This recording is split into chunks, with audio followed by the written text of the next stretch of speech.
Hello, everybody. I'm just going to go live on Facebook. And I just need to get to our group, and then I will go ahead and get started. I hope you're all doing well. Okay, just bear with me 1 minute.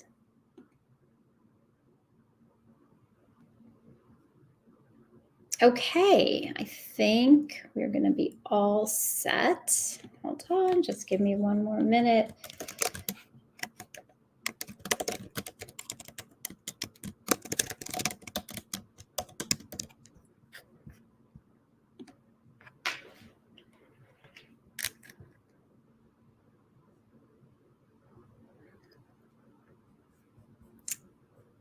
All right, I think that we are all set. If you can all just let me know where you are watching this from. I'm just going to make sure that we're on Instagram. Hold on 1 moment. Then we will get started. Okay, hold on. I apologize. Instagram is sometimes a little finicky. Okay, we are live. Okay, so all right, so I should be live on Instagram in just a moment. Okay, so I think we are all set here. All right, let me just make sure. Okay, this should be going live in just a moment. Okay, terrific. So I see people on Instagram are already joining.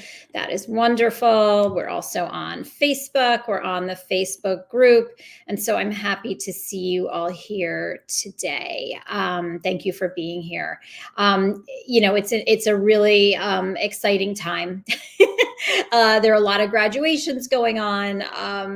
People are getting ready to start their medical school careers. People are graduating from medical school and getting ready to start residency. So it's always a really exciting time for us here at MedEdits as all of our students are moving on to their next phases.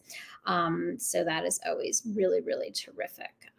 So I'm just going to pop over and let me just check one thing. Then I will introduce myself and we'll start with questions. Okay, terrific. All right. So I see that we are on the Facebook group as well. So, please, as you have questions, I'm sort of, bouncing between screens here, which is also why I have on my glasses today, so that I can just make sure that we are all, that we're streaming across different platforms. So, okay, so I see that there are a lot of people here from different places. Okay, so thank you so much. Let me just introduce myself for those of you who are new to our group. My name is Dr. Jessica Freedman. I am the chair and founder of MedEdits Medical Admissions. I am a former medical school admissions officer, residency admissions officer. I am an emergency physician, and I used to work both on faculty clinically as well as in the medical school on the residency faculty and administration in various fronts at the Icahn School of Medicine at Mount Sinai. I founded MedEdits about 17 years ago, and we have been helping students from many, many different backgrounds with many, many different types of aspirations as they apply to medical school, as they apply to residency and even fellowship. We work with students across, from start to finish sometimes, where we get to see them, grow up and go to college, graduate college, go to med school, then go to residency, then go to fellowship, have their own families. And it's really a phenomenal part of what we do. And it's really a pleasure to see everyone, as they pursue their careers and go to the places where they want to go. I also have a Facebook group, which many of you are a part of. And if you're not a part of our Facebook group, then I really encourage you to join. It is a great way to ask me questions and as well as to meet other members of our community. And we have some really great people in the group who have a lot of knowledge, and it's just wonderful to kind of bounce ideas off of each other, because everyone is going through the same thing. So this is a group that is open to parents, and it's open to applicants and students as well. So I encourage you all to join that group. So if you can all just, post into the comments. If you can just let me know where you're watching this from, let me know where you are in the process, and let me know if you have any questions. I'm always happy to answer questions. That's why I'm here. That's why I do these. And so, if you want to post questions live, I will be able to see those and I will answer those. So Mia asks, how does applying to dual degree programs, for example, MD, MPH, impact your chances of getting into medical school? This is a fantastic question. And I would say that the dual degree students that we work with the most are probably MD, PhD students. The dual degree programs are going to be overall more competitive, believe it or not, than MD alone. And this is because when you are applying to a dual degree program, you are going through two admissions processes. You're going through two admissions committees, and so that means there are more people, that basically you have to make happy in a sense. And when you're applying for a dual degree program as well, you need to be demonstrating that you're an outstanding applicant for both of those different degrees. So if you're applying for an MD, MPH, you need to show that you're an outstanding medical school applicant, and you need to also show that you are an outstanding MPH applicant. So sometimes, students erroneously think that by applying to a dual degree program that this is somehow going to make it an easier process, and it really doesn't. It makes the process more complex, and especially as medical school admissions becomes more and more focused on social justice, on attracting students who really care about helping underserved communities, knowing about inequities in medicine, social determinants of health, things of that nature. Medical schools are really looking for students who show that they have interests in public health, even at baseline at this point. So I would only encourage you to apply for a dual degree program if you really want to pursue that MPH in addition to your MD. I can tell you, having worked with many, many different colleagues who have pursued degrees after residency as attendings. I have many colleagues who have pursued MPHs, as attendings, and or who have gotten MBAs, executive MBAs. Applying for an MD, MBA joint degree is a little bit of a touchy thing. It's not necessarily something I really encourage. I don't want to go into that now if no one is interested in an MD, MBA.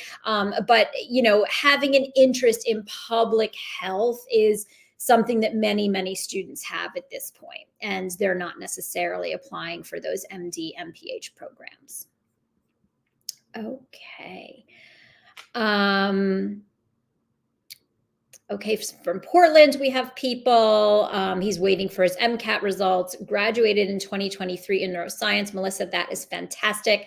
Fingers crossed on the MCAT result. Even, let me just chime in and give you some advice. Even if, if he's planning on applying this year, don't wait for the MCAT result to submit that application. He can always withdraw if the MCAT isn't what he wanted it to be, depending on when the MCAT's coming back. If it's very, very soon, then that he could hold off on submitting. Okay. All right, let me just jump over here and answer some questions. Okay, so Jayotika asks, and there are a lot of students now who are applying to med school. The AMCAS application opens for submission on May 28th. So this is really crunch time for us. We are working with students. Let me just sort of put out a little bit of a PSA at the moment. Please do not rush your work at this stage. Students think that they must submit their medical school applications the moment that AMCAS opens. That is not the case. Submitting your application anytime in the month of June will make you an early applicant. There are ways to, sort of get ahead in a sense. If you're submitting maybe not as soon as AMCAS opens, you don't ever want to compromise the quality of your application in order to submit as soon as AMCAS opens. Please, please, please take your time. Don't rush your work. That's just going to undermine your chances of getting into medical school. So Jayotika asks, how does one put an activity that will start just after the admission application submission on May 28th? Do we just document the current hours as 0 and show future hours? Yeah, so that's actually a great idea. There is really no one completely right way to do this. So the key is that you have to ask yourself, is what I am putting into the application, does that adequately and honestly reflect my actual work? So I would say that if an experience is all in the future, it's all anticipated hours, and AMCAS has that luxury of being able to include your anticipated hours for any and all of your experiences, then yes, you want to put down that there have thus far been 0 hours, but there, and what the anticipated hours are going to be that for that experience. Fabulous question. Okay, so Suja asks, if an applicant applies to a dual degree program, will schools only admit them if they get in for both degrees, or can the student be admitted for just one of the degrees? So as far the vast majority of medical schools, I think all medical schools, but I'm going to hesitate on that because I don't know if this applies to absolutely every single medical school. But most medical schools, if you apply for a dual degree, you are going to also be considered for MD alone. And that is an option that they give you and that they will ask if you want to be considered for MD alone. So yes, that is an option. Monica asks, if I shadowed 8 different doctors over years, what is the best way to list this in the activities? Or do I only put over 1 or 2 slots and describes observations, etc.? So Monica, this is a great question. You're all asking wonderful questions tonight. Thank you. So if you have shadowed 8 different specialists, and so that all falls under the category of shadowing, there are a couple of things that we're going to want to know in order to decide how you're going to list this on your application. First of all, we want to know how many experiences do you have in your application. So for example, if let's say you have 14 really important experiences and you only have 1 spot remaining for shadowing, then we're going to advise you to include that all in 1 section and maybe to list the doctors whom you shadowed. You won't necessarily have much space to write about your observations and what you learned unless it's a most meaningful experience.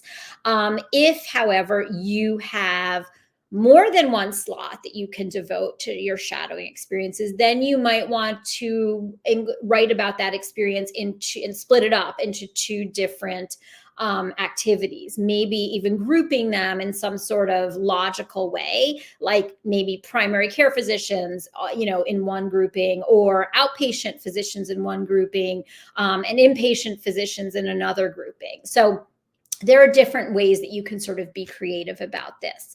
What is important is that you include all of the types of specialists that you've shadowed to show that breadth of exposure, and that you list all the hours that you've shadowed people. How many hours in total? Okay. Okay, Isra asks, my daughter will start high school in the fall and she's interested in BSMD programs. Do you work with high school students to apply to those? And at what stage do you work with them? We actually, at this stage, are not working with BSMD applicants. We are unusual in that we require any advisor who is working with us to have previous admissions experience in that discipline. And this is unusual. We are, I think, the we're the only company in the space that requires that of our faculty. And the issue with BSMD is that it requires expertise in both college and in medical school admissions. And right now we don't have anybody on our faculty who shares that expertise. Okay. All right. Brianna asks, if we did, where did it go? Oh, Brianna, for some reason, your comment just just poof, it disappeared. If you could post it again, it was something about a shadowing program. So if you could post it again, that would be awesome. Okay, let me just see if I could find it again for you. Okay, Melissa asks, if an application is considered otherwise strong, is there a bottom MCAT score you would recommend a repeat? So when we are advising students on whether or not to retake their MCAT, there are so many different factors that we're looking at, and there is not really a one size fits all type of answer to this question. We are looking at their GPA. We're looking at their experiences. We're also looking at what their goals are. So, for example, a student who wants to go to an allopathic medical school in the United States, and let's say is from a competitive state, let's say from like California, from a state where it's very, very tough to get into their state medical schools. And let's say they are a majority applicant, meaning that they are not an underrepresented minority. We're going to have a much higher bar that we're going to want that student to reach than, let's say, the student who is applying to allopathic medical schools but is from a state where there is a state medical school that takes 100% in-state students, and the average MCAT for those students is very, very on the lower end. Sort of what's considered low these days really isn't low, but is more generous. Then for that student, we might not recommend a retake depending on what they get. So what we're going to want that student, the MCAT, we're going to want that student who lives in the state where the MCAT score is, the average MCAT score is very low at their state medical school. The MCAT we're going to want that student to aim for is going to be very, very different than the California majority applicant, what we're going to want their MCAT score to be. So we're looking at many, many different factors when we're making these recommendations about MCAT retakes. We're also looking at how many times have they already taken the MCAT. And then, of course, we have very different expectations, and we want different things for our students if they're applying for osteopathic medical school. So you don't need to have as high an MCAT score to be competitive for osteopathic medical schools. So we work with a huge range of students in terms of, so just this year, for example, we had students who got into US allopathic medical schools who had MCATs that ranged from 5.0, 2, or 3 on up. And so there's a huge, huge range of where we want we want our students to get on that MCAT to be competitive. Jayotika asks, is it okay to submit a primary application and then decide not to pursue that medical school, not submit the secondary application? Or is that not considered good practice, especially if you land up having to reapply and then the second time you decide to pursue that school? So if you apply to a medical school and you don't complete the secondary application, that application is never even complete. It doesn't even go to review. It just sits in the incomplete pile. So there's no drawback if you then have to reapply, if you then decide on a reapplication to apply to that medical school. But I really encourage students to be realistic about how many secondary essays they are going to be willing to complete, because they do get somewhat laborious. So you really, we don't love it when students apply to medical schools and then they don't complete those secondary applications. Really, assess how much time you have to complete those secondaries and try to make, some realistic approximations. Monica asks, if you apply to both AMCAS and AACOMAS, do you recommend tweaking the PS to include some YDO in the personal statement? This is a fantastic question, Monica. So if you are applying to both AMCAS, which is the Allopathic Application Service, and AACOMAS, which is the Osteopathic Application Service, it used to be several years ago that the AACOMAS personal statement was 4,500 characters versus AMCAS, which was 5,300 characters. So when that was the case, we had to have students writing distinct personal statements for both systems, because you can't take a 5,300 character personal statement and cut it down to 4,500 characters and have it sort of retain, whatever it had in that longer version.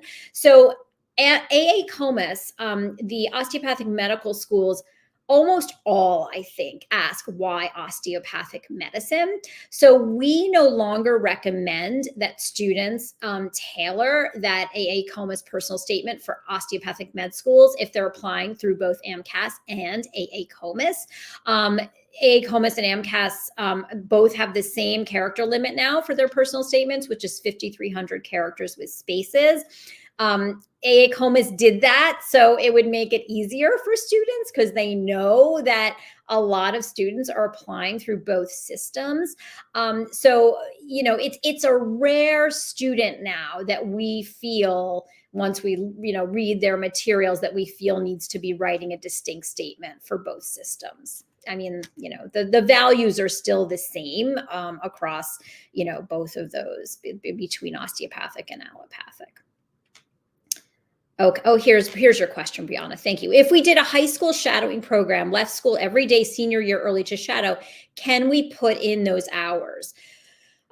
So technically, anything you do in high school falls off the application when you are applying to medical school. However, there are ways to include this information in the application. First of all, if there are any physicians that you were shadowing, or let's say if it was the institution where you were shadowing and you continue that into college, then that is technically an experience that continued into college.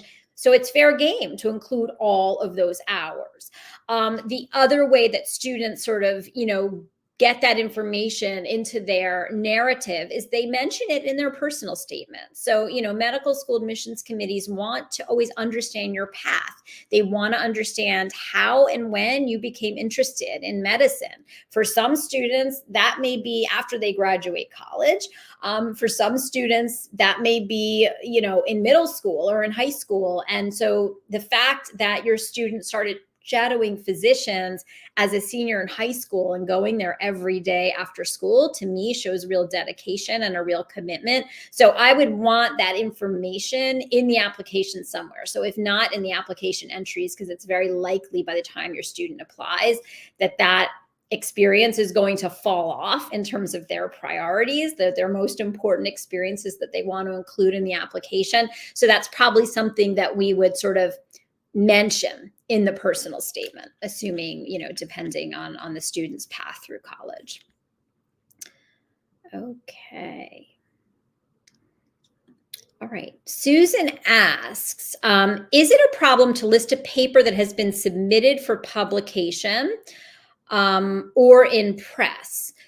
So meaning it has been submitted, it has not yet been accepted for publication. Student is the fourth author. So this is a great question, something that we certainly, deal with a lot with our students when they're involved in research. And we want students to be including their publications, even if those publications are in process. So there are many, many different reasons why a publication may or may not be accepted for publication. Just the fact that the student went through that process, the fact that the student was involved in research that was submission worthy is really significant. So even if the publication is in press, hasn't yet been accepted for publication, that's something they should definitely still include. They don't need a formal citation.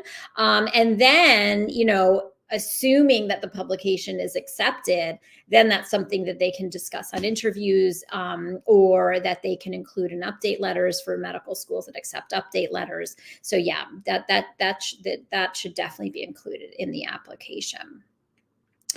Okay. So a question about dual enrollment, and this is a great question, and especially as more and more students are taking college level classes, they're taking dual enrollment classes. This is why students are entering college with so many credits.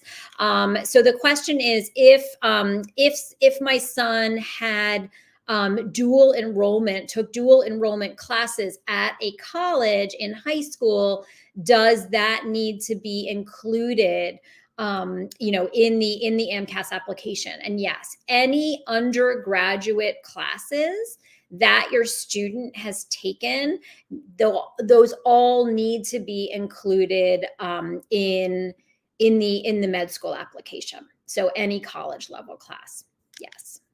And there's actually a section for high school college level classes.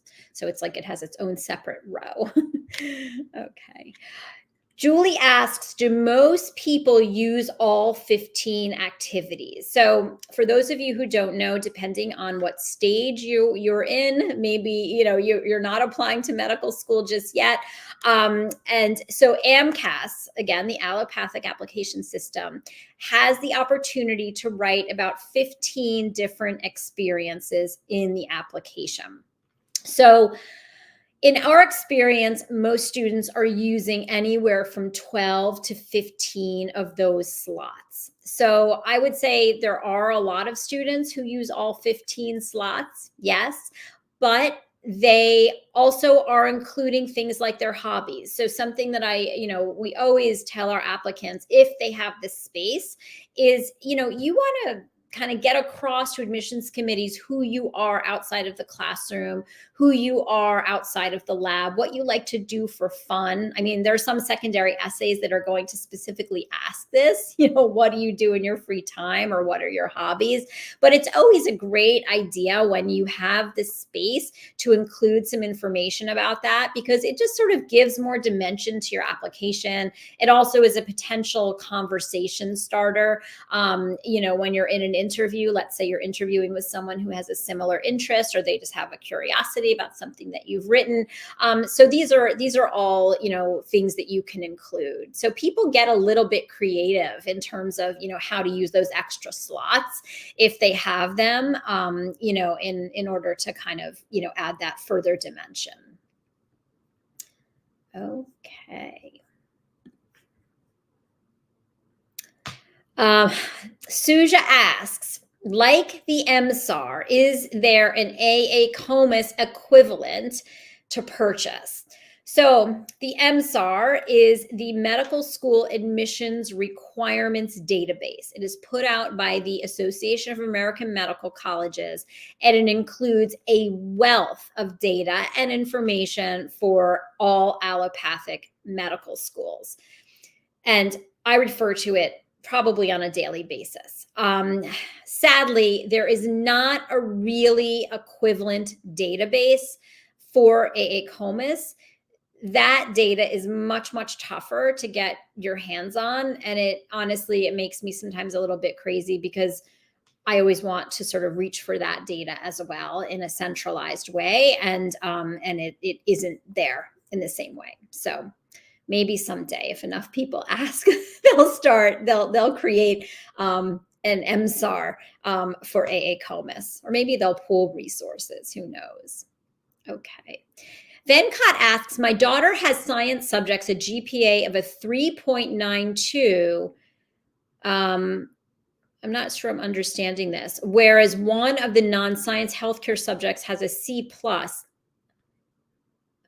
I'm not sure the question, Venkat. If your daughter has an overall 3.9 GPA, the C+ isn't really negatively impacting her GPA, so she must have all A's in order for it not to. Otherwise, I can tell you, we have students who have B's and C's. They get into med school. You don't need to have absolutely straight A's to get into medical school, and that's allopathic medical schools as well. So there are a lot of myths out there in terms of what you have to be accepted to medical school. And one of those myths is that you have to have straight A's. You don't have to have straight A's. Okay. Fran asks, thoughts about taking statistics at a community college. So, it's interesting. I was recently, I'm always going through data, because, you can't memorize everything. And there are always sort of little things you pick up that you sort of then go into your own database. And I was recently looking at all, some of the requirements for medical schools, because we had a student who needed to know if one of the medical schools was out for him because he hadn't taken one of the prerequisites. And what was interesting is that all medical schools, accept community college credits.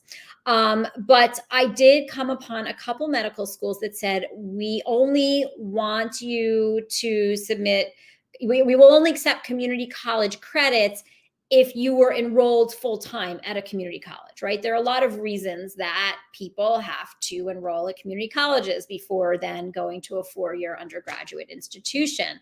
And I thought that was really interesting because it essentially, to me, was saying, like, look, we know that some students go to community colleges in order to sort of bypass some more difficult requirements. And so, I would be cautious taking anything that is a potential prerequisite, and statistics, because that might satisfy a math requirement at a medical school. I would be cautious about taking any prerequisites at a community college. I certainly wouldn't take chemistry, physics, bio, organic. Definitely not. I would say statistics is the only one where it might slide, because that requirement's a little bit looser, but I would do this very, very cautiously. And if you have any medical schools in mind that your student's really interested in, I would actually call them and ask them that specific question, if they would accept that credit. Okay, let's see what else. So it's here. For some reason, the comments are scrolling in a very, very strange way today. So hold on just 1 minute. Sometimes Facebook is a little bit wonky. So let me just see here. So someone asks, is July too late to submit the AMCAS application? July is getting into this really gray zone, right? So the further along that we get in the medical school admissions cycle, the longer the processing time is for applications. So when we're talking about processing, what happens is someone at AMCAS sits and compares your transcripts to what you've listed on the AMCAS application. And so at the beginning of the process, when there aren't as many applications, that processing is fairly fast. I mean, we have students who are literally verified, in a couple of weeks when they're submitting early, and assuming that they've been very, very careful about filling out their application. They've done everything the right way. And then as the season progresses, that processing time goes up. So when you're starting to talk about a July submission date, the processing time is going to be longer, maybe up to even 8 weeks. And so then you're potentially talking about being a late applicant. Now, you can save some time, you can gain some time if you complete all your secondary essays while your application is being processed. And that in that way, when you get those secondary applications, the essays are ready to go. So they're being submitted immediately. That's the way we advise students to gain time. But we would be very, very careful advising a student who is who's looking to submit in July. We would look very carefully at their background. We would only want a student who is really, really strong or from a very favorable state to be considering applying in July. June, anytime in June is great, but when we're starting to get into like the deep summer months, we're going to be a little more cautious on advising a student to apply. So. Okay. Any other questions tonight that are really, really pressing for anybody? This has been a great Q&A. All right. So Brianna asks, and I think this is going to, I'll answer a couple more questions and then we'll wrap for tonight. Okay, so Brianna asks, if I am waiting for my MCAT score that will come out on June 10th, but I have everything else done on my application, should I submit it before the 10th to get my application verified, or should I just wait to submit my application when I get my scores? Great question, Brianna. June 10th is still super early. Super early. So if you think there is any chance that you're not going to apply this cycle if you don't get the MCAT you want. It is perfectly safe to wait until June 10th to hit that submit button. I'm okay with that. That's fine. We have students in the same situation. Nicole asks, our pre-professional advisor suggested my student take Physics 1 over the summer at a community college since he would have Bio 2, Chem 2, Organic Chem, and Physics 1 all with labs at the same time.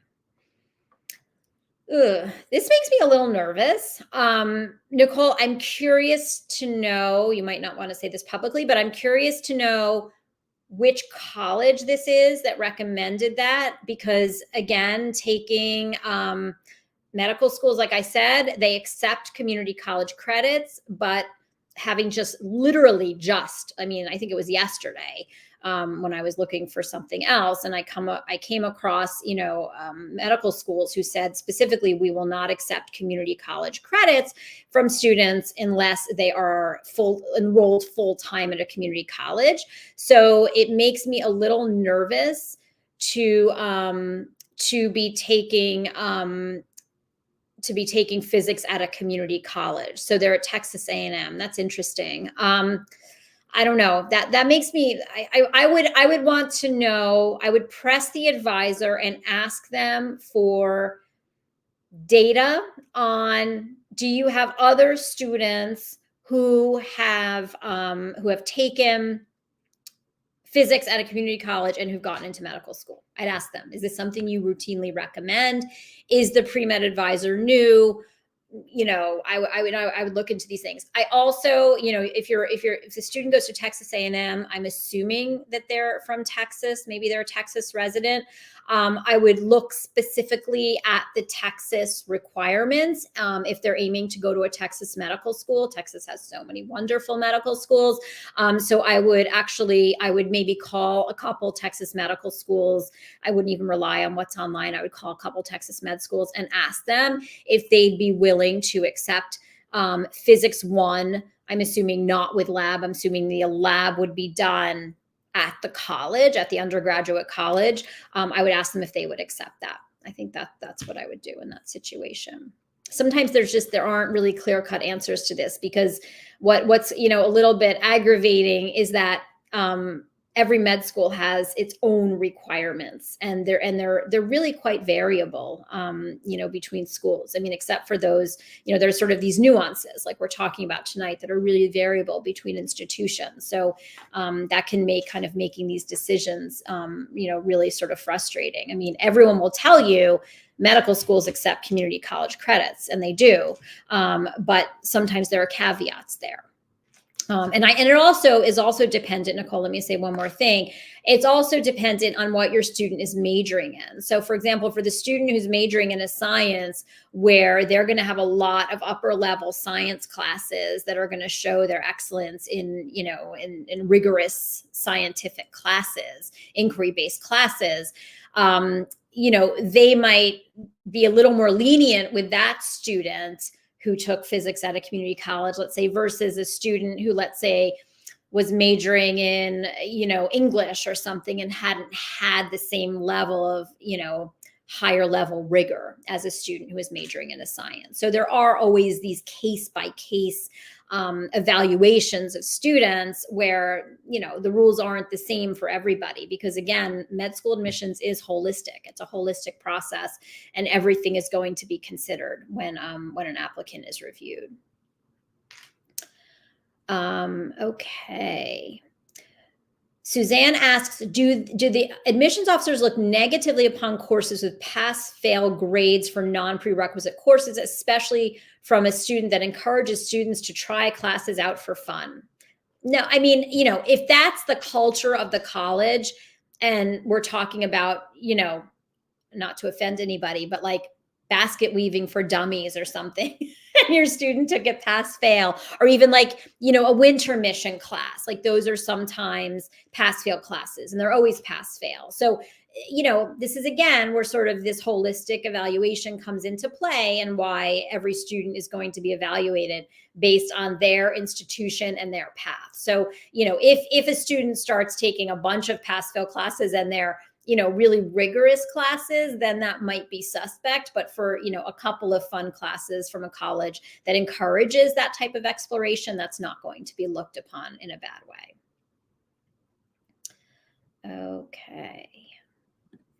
So Monica, I just used this feature. I don't know why I wasn't using it all night. So if the app is ready but not completed with the total school list, is it better to submit one school for verification and then add schools after? Yes, absolutely. So you can submit your application with just one school on it, and that starts the verification process. And this is actually something that some students do when they're waiting for an MCAT that, let's say, is coming back in July, and they don't know if they're going to be applying or not, depending on that MCAT result. So they might submit their application with one school, and then once they know, sort of where their MCAT is, whether they're applying absolutely or they're changing their school list. Sometimes students are waiting for their MCAT to really determine how competitive their school list is going to be. What schools are they going to be applying to? All right, I think this is going to be the last question for tonight. How important is Casper? So Casper is a situational judgment test where students are given scenarios, written and video scenarios, and then they are asked questions about the scenario. And this is to, I don't like using the word test because Casper is not really a test, but it's a way to evaluate a student's morals, their ethics, their decision-making, a whole bunch of different, factors. Casper is not the most important part of an application by any stretch. It does not replace something, let's say, as significant and important as the MCAT. The Casper is mostly used to corroborate other aspects of your application. So I always use the example, let's say a student, has a letter of recommendation, and there is something in that letter of recommendation that raises concern about a student's ethics. The admissions officer might then go to the Casper to see what the result was, to see if those two things support one another. A lot of medical schools don't even know how they're using Casper, honestly. Sometimes some of the medical schools actually use Casper retroactively once they have decided who to admit, and then that's helping them to decide how to use those scores moving forward. But Casper is not something students should stress about. I say this every year. Altus Suite, which is the company that administers Casper, has a wealth of preparation materials. All students need to do is they need to go through those prep materials. They need to practice typing very, very quickly, and they need to understand what to expect on the test. And if they go through all of those materials, honestly, that's good prep. If you answer things honestly, ethically, you see all sides of a situation, you try to consider everyone's perspective that's involved in this scenario. If you do all those things, and you do that routinely, you're going to do well in Casper. So don't worry about it. Okay. All right. For anybody who is submitting next week, congratulations. Amazing. You're right on time. If you're not submitting next week, don't worry, you have plenty of time. Anytime in June is an early application. Remember that. Okay. So you're all good. If anyone is still waiting on wait lists, fingers crossed. I hope you get off. Commit to enroll dates. Some commit to enroll dates have already passed. There are a lot of commit to enroll dates that are the beginning of June. So once those commit to enroll dates pass, those wait lists definitively close. So if you're waiting for any wait lists, I cross my fingers for you. I hope that you get what you want. And if you are a third-year medical student, starting your fourth year, getting ready for the residency process and thinking about, where you're going to apply, and, that's a really exciting time. So, and for everyone who's graduating from college, from med school, we're proud of you. Congratulations. We look forward to seeing all of you at the next Q&A, and I hope to see you all in the Facebook group, and have a terrific Memorial Day weekend. I hope it's great weather for everybody. All right. Have a wonderful night. Good night.